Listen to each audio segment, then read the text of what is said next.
Pendant longtemps, j'ai eu cette réflexion-là de ça reste ma mère, donc je dois faire ci, je dois faire ça, par obligation toujours. Et je lui ai envoyé un message pour lui dire je vais accoucher, si tu as envie de venir, bah voilà, tu peux venir. Au final, elle est venue et elle a assisté à l'accouchement avec moi. Et en fait, pendant l'accouchement, c'était très spécial. J'avais l'impression d'être hors de mon corps, de pas vraiment vivre ce qui se passait, alors que ça s'est super bien passé. Et puis ça s'est passé à une vitesse, ça s'est passé super vite, comme si ça avait duré que quelques secondes, mais des secondes qui me paraissaient des heures en fait. Et, et du coup, quand j'ai accouché, elle s'est tout de suite séparée de moi. Donc, je lui ai demandé de me tenir la main, je lui ai demandé d'être là. J'étais pas très très bien.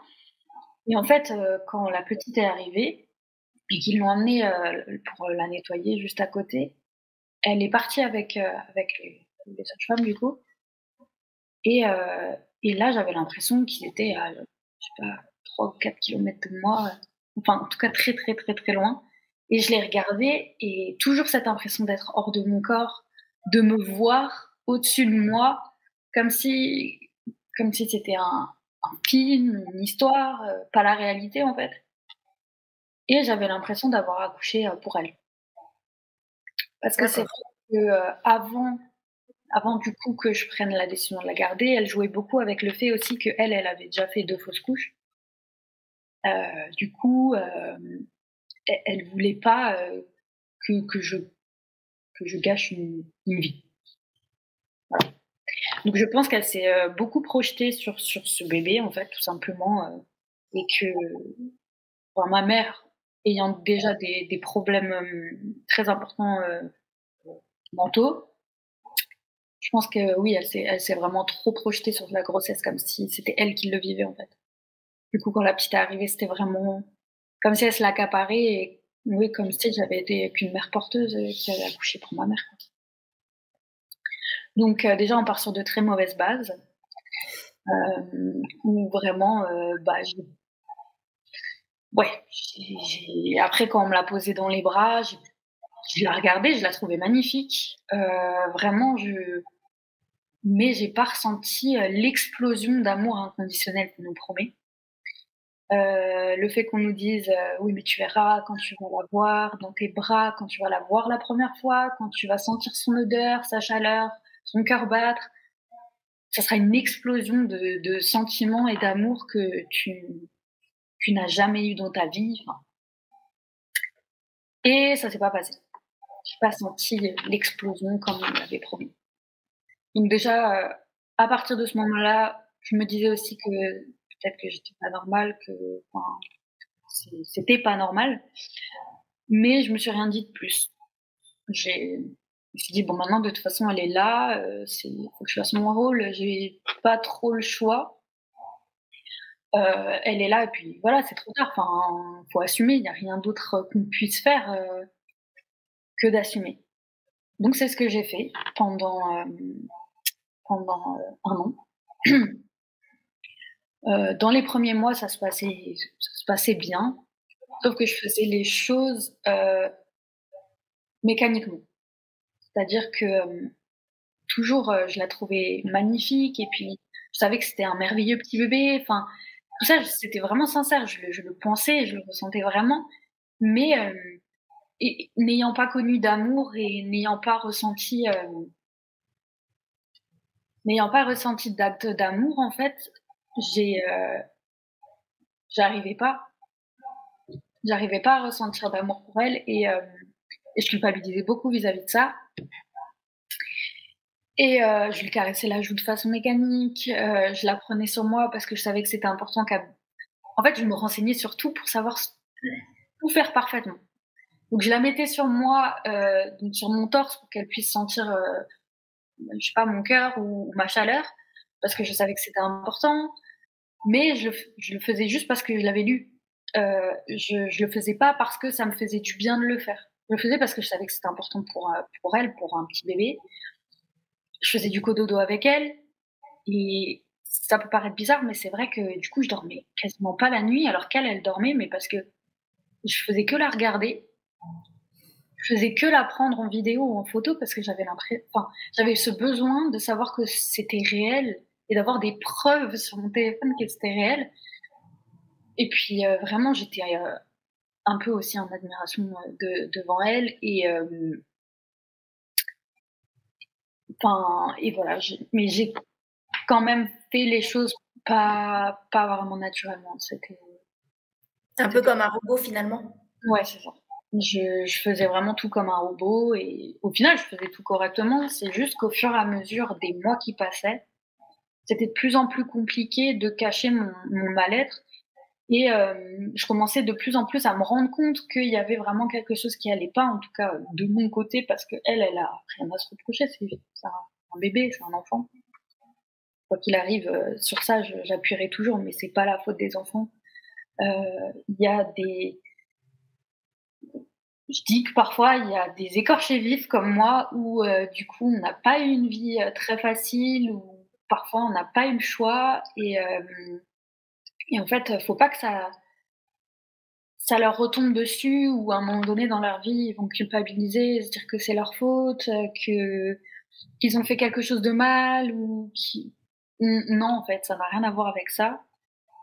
Du coup en l'occurrence pour ma vie ça a été ça. J'ai rencontré mon copain aux 3 mois de Nina. Donc ça s'est super bien passé. Lui, il adore les enfants, donc il s'est occupé d'elle super parfaitement. Enfin, il prenait beaucoup le relais, il voyait que j'allais pas très bien et il m'aidait beaucoup. Même si c'est pas du tout un père de substitution que je cherchais ou quoi, au début en tout cas, je lui laissais pas de responsabilité en le forçant. Ça, je faisais pas parce que je prenais mes responsabilités comme je devais le faire en fait. Et après voilà, on a eu un appartement, on a emménagé ensemble et là c'est comme si tout s'écroulait un petit peu. Parce que du coup, entre-temps, je vivais chez mon papa parce qu'en fait, je me suis séparée de mon ex-copain avec qui on est resté vraiment 3 ans, donc c'était mon premier amour et tout ça, donc on avait eu notre appartement. Parce qu'avant ça, moi j'étais SDF parce que ma mère me mettait tout le temps dehors. Et c'est le géniteur de Nina, du coup, qui m'accueillait chez ses parents exceptionnels, qui m'ont vraiment beaucoup aidé à cette période-là. Et sur ça, je le respecterai toujours aussi, parce qu'il m'a aidé quand même à une période où c'était très compliqué, quand j'étais mineure et tout ça. Donc à mes 18 ans, j'ai dû prendre un appartement pour être en sécurité et être sûre que j'allais pas dormir dehors.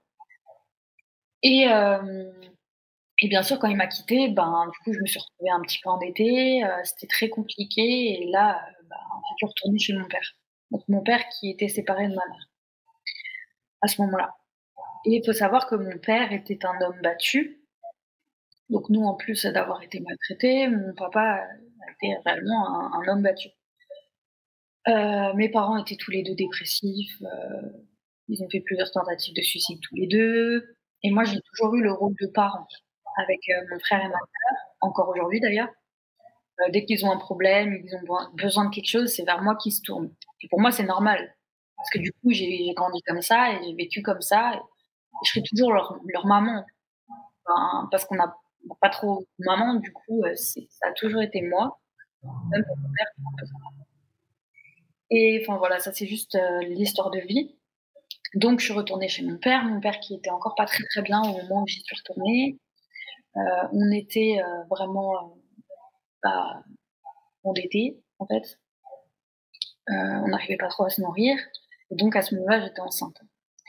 Et donc voilà, j'ai rencontré Alex du coup et je sais plus trop quel âge avait Nina, peut-être 5 mois, enfin 6 mois, elle était encore petite. On a trouvé cet appartement et on a emménagé. Et là, c'est comme si du coup, oui, toute ma vie me retombait sur les épaules en fait, toute la pression que j'avais pu avoir, toute la colère, toute la tristesse, le fait d'avoir mon appartement et d'être enfin seule avec moi-même, enfin avoir mon endroit chez moi, il y a tout qui est redescendu, toutes mes émotions, tout. Et, ça a été très dur. Donc après, je suis tombée en dépression. Alex a tout fait pour m'aider. Il prenait soin de la petite. C'est lui qui m'apprenait même à quel point c'était important de lui lire des histoires le soir avant de dormir. Si elle faisait ses terreurs nocturnes, ben, de l'apprendre et je sais pas, d'essayer de chanter, des choses que je trouvais un peu fort mais ridicule parce que, enfin, pourquoi faire en fait pourquoi je vais chanter, elle va rien comprendre. Enfin, je trouvais pas ça logique, mais parce que je l'ai pas vécu en fait. Et du coup, enfin, j'avais pas ce truc de savoir ce qu'il fallait faire. Je me renseignais toujours sur Internet pour voir comment il fallait agir, mais sur un point de vue sentimental, je savais pas faire et c'est lui qui m'a tout appris alors que lui n'a pas d'enfant. Mais il a eu, on va dire, une famille saine, donc il a grandi sainement avec des vraies bases, avec une vraie éducation et avec de l'amour et il a su m'apprendre. Donc en fait, j'ai appris à l'aimer, Nina. Je peux pas dire que je l'aime pas.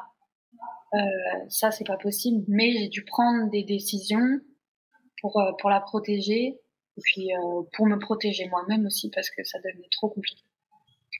Donc on a tenu comme ça jusqu'à ces 1 an. Enfin, j'ai tenu jusqu'à ce que quelques semaines après ces 1 an, je fasse une tentative de suicide. Où vraiment là, c'était un trop plein.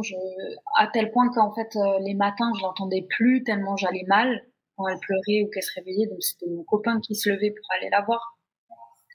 Je prenais plus plaisir, je sais pas, à l'avoir dans mes bras. Enfin, je me sentais vraiment très très mal et puis je jouais pas avec elle.